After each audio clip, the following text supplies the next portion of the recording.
Darlings, what is really going on? We are going to be doing a reading for Libra for mid to end of January, and we're using my two favorite deck, the Light Seers and then the Archetypes. Also, sorry, I am getting over a little bit of the flu. It's not COVID, so that's good. But I'm very stuffed up, as you can hear, darling. All right, so let's just get right into it.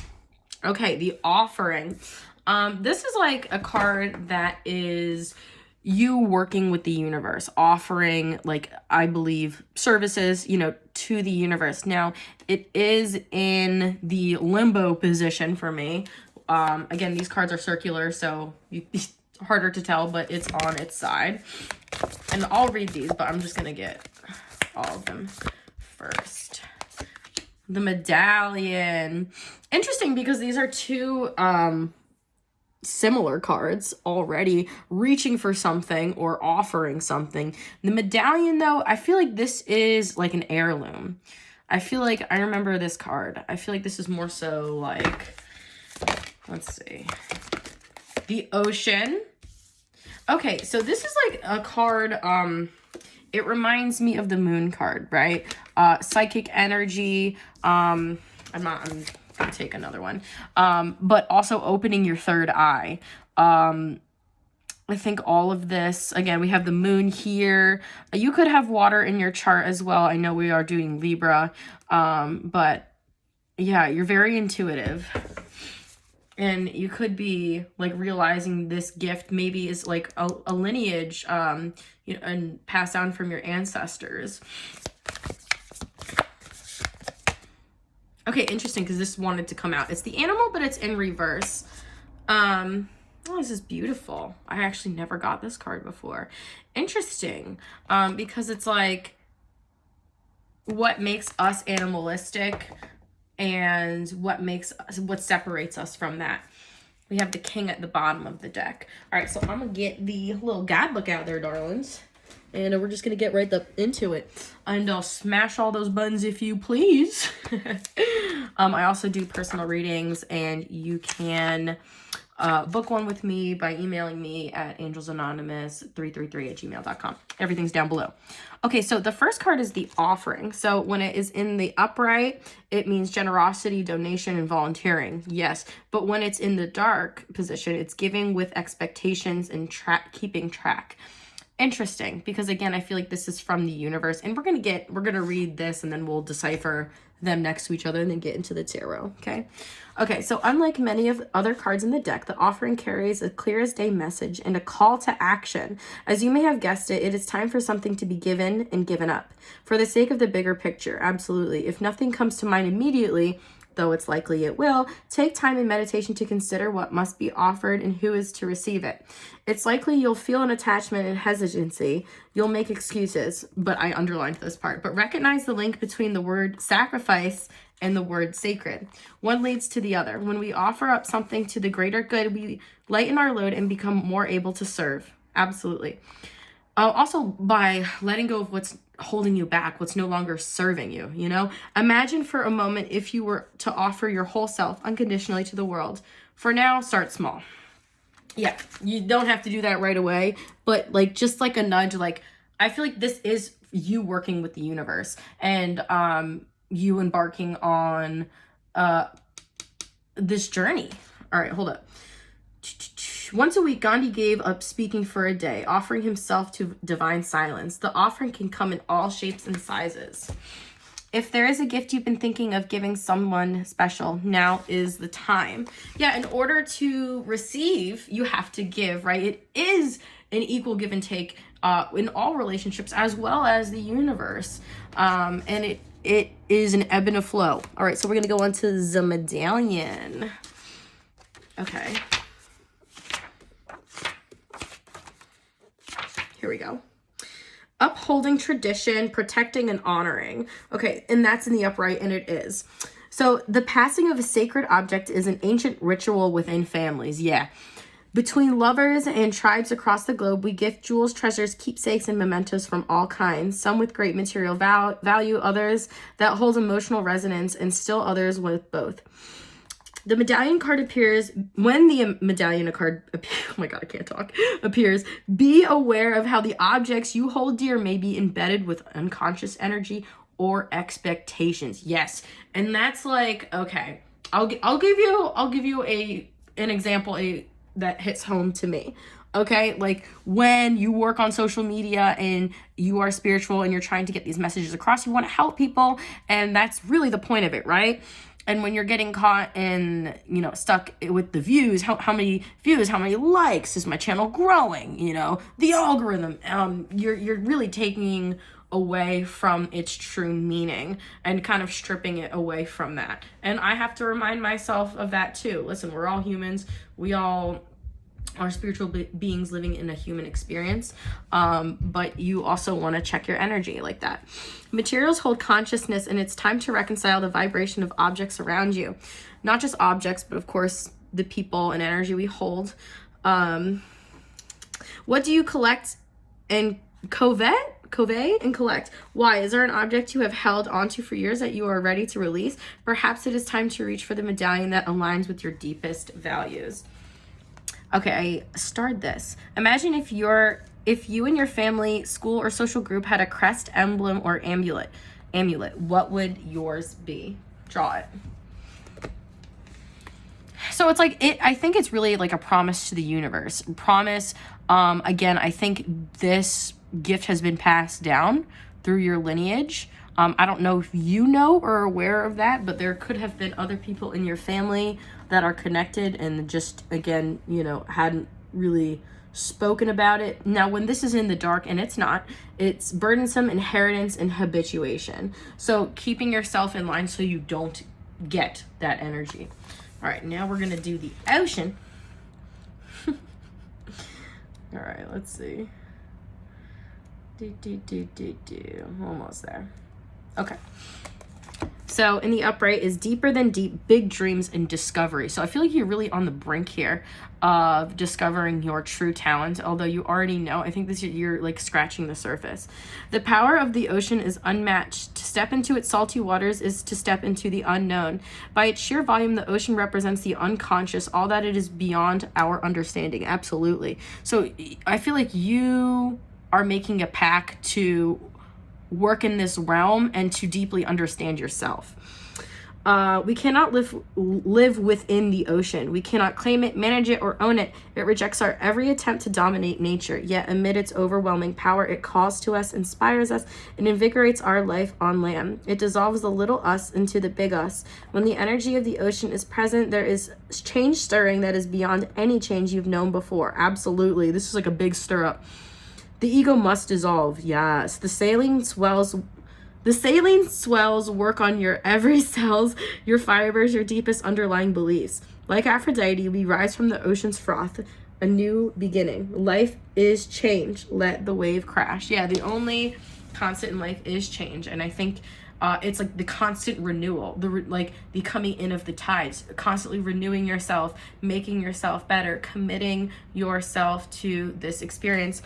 The ocean displays every emotion without shame. Yes. To witness, yeah, definitely don't look at yourself with shame. You know what I mean? That's like the most detrimental thing you can do. Accept who you are, just be better as a person and move forward. To witness its glassy moonlit surface and unforgiving storms, it is to know the full spectrum of the human experience. That's what this whole life is all about, right? Experiencing the human experience and every single thing layer that has to offer. That's why we're here. Now, it's interesting because the overall is the animal, but it is in this position just like the offering. And I think it's like finding the balance between that. So let's read it, because I don't think I've ever had this one before. Let's see. Here we go. The animal. Oh, I did. Okay, so when it's in the upright, vital, elemental, alive, and dances. When it's dark, savagery, pent-up emotion, and lashing out. Yeah, it could be, that is the light in the dark of ourselves. So I'm going to go further into that.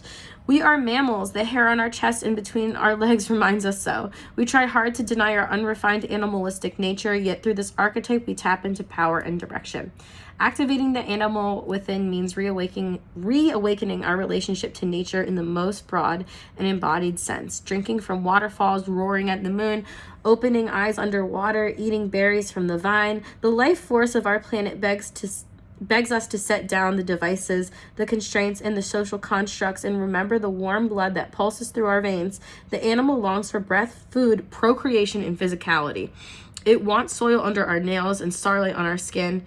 If this all sounds terribly unsophisticated to you, take note that it is said when the Buddha became enlightened, he roared like a lion.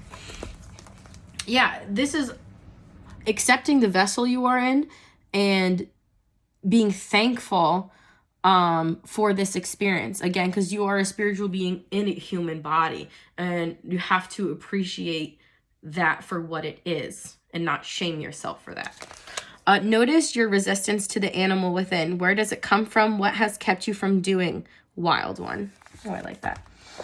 The animal demands we get comfortable in our own skin. The minute you accept, express, and celebrate the physical body, you tap into animal energy. Absolutely. All right, I am going to get into the tarot and see. Yeah, this is definitely, I'm finding a lot of my readings are underscoring duality and, you know, working as a physical being, but also being a spiritual being. Five of Swords in reverse. This is actually a card of reconciliation, like forgiveness. Okay, 10 of Wands in reverse. This is releasing something, dropping a burden. That's pretty good, I guess. We're gonna take all of these. The Star in reverse. Let's see, not feeling connected. Ace of Cups in reverse. Ooh, okay. Interesting, because now they got to pepper in some love here. Now, there could have been someone in your past that, you know, wants to reconcile with you. Let's see. Yeah, I think it's them. Eight of Swords in the upright. They're torn up about it. They are very... Whoop, that is my rock. They're torn up about it. They are overthinking the situation. They want to release this burden, but I feel like the Star in reverse too, they're not fully healed yet. They don't have the... I'm getting emotional bandwidth to give you this offer. And in the middle of the reading, we have the Knight of Wands, which is the biggest player energy out there, and it's a knight. It is in the upright, but it's not like a solid offer. And with the Four of Pentacles on the side like this, it's like you're reevaluating again what you want to invest in. And you know, even if this person comes back or is already here, they're not really offering anything because they're also not in a good mental state. Okay, the Tower. It's a good thing, though. Knight of Swords in reverse. I feel like you're understanding, you're listening to your intuition that this person may be lying about something, not telling the whole truth. Justice. And look at my favorite card. And wait, check it out. I love Justice. Okay. Also, she looks like Snooki. Okay. We're gonna clarify the Justice card because Three of Wands. The Justice card, this person is not going to be able to move on mentally. You are. I think you're already kind of like, you know, they say women, and again, this is it's that's, you know, all for all genders, you know, whatever. It's just energy. Women break up with men in their heads before, you know, and men are usually the ones that suffer more from the breakup because, you know, we already did it in our heads. So I feel like it's like, yeah, you're like, yeah, should I do it? Should I not? And you're like, no, they're not giving me anything. They're lying. Their justice is that they're not going to be able to move forward. And okay, so this is the overall energy. This is also like a victim mentality, which I really don't like. Yeah, this person's very completely imbalanced. And I think you really are perfecting your inner balance, again, with your vessel and, you know, your spiritual being. And this person is just light years below you. And I hate to say that, you know what I mean? But this person may want to offer you something, but it's like, I really don't even think you give a hoot. Yeah, this person's not moving. This person can't move on. You know, listen, sucks to suck, you know? Yeah, this person is a player, and yeah, I think you're just much more evolved right now. I don't think this person's on the same wavelength. And listen, all right, advice for you though. Ace of Swords, you know the truth. I feel like you're already awakened to the truth. Again, this is a download from spirit.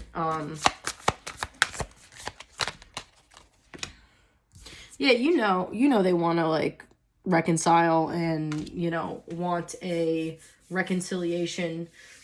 You know that. But it's also up to you what you accept in your life. But only accept what you deserve.